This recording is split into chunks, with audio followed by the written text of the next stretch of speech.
The problem with generalized tariffs on all goods coming into the United States, 10% or higher, is that every consumer has to pay more. That means every consumer effectively is poorer, faces a larger tax. It is not just a large tax, it's also a regressive tax, in the sense that consumers who have lower incomes have to pay a larger portion of their incomes in the form of this tariff tax. That means that everybody around the economy, not just the exporters to the United States, but also United States companies. Many United States companies are actually assembling abroad. They're trying to get their supply chains back organized after the pandemic. It took them a year and a half or more to get those supply chains back to where they should be, and now everything is up in the air again. Uncertainty is the enemy of really what you want in an economy.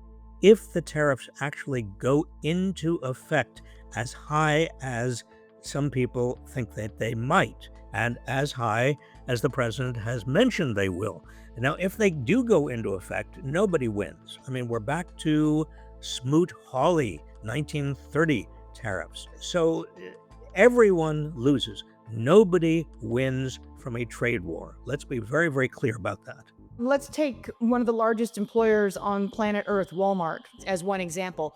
By the time they cover the operating expenses and the cost of goods sold and what it costs them to put product on the shelves and pay all of their employees, their profit margin is, 2.8, 2.9%. So if you put it in the context of the profit that companies make, and in some cases, very, very low profit margins, that 10% can be very meaningful. And in fact, you've seen Walmart come out and say, we're not going to be able to absorb all of the costs of higher tariffs. We are going to have to pass along some of these to our customers.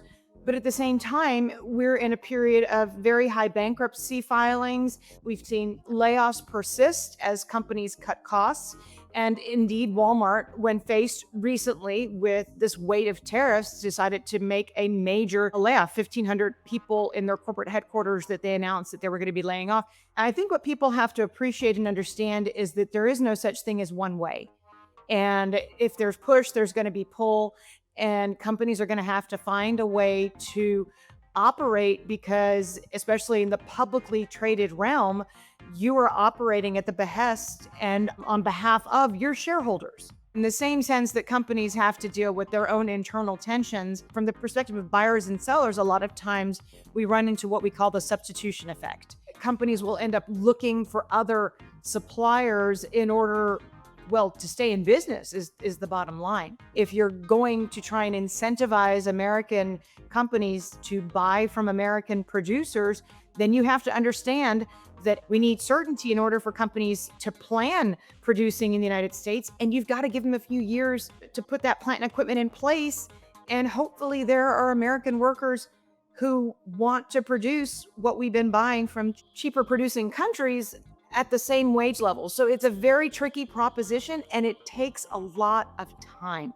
These are not headline shaking revolutions. You're not going to get any of these big shifts overnight. This is going to be something that takes a matter of years and not months. So far, the pass-through of tariffs into higher prices has been very modest, but we're still in early stages. We have policy uncertainty from all angles, whether it's tariffs, there's still unresolved issues on the fiscal, there's concerns about President Trump's attacks on the Federal Reserve. So there's a lot of uncertainty about policy.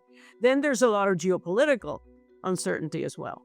We don't like that either. So I think it's really been off the charts what we have seen so far. Markets and the economy have digested it comparatively well, but uncertainty is really on a different scale than the norm.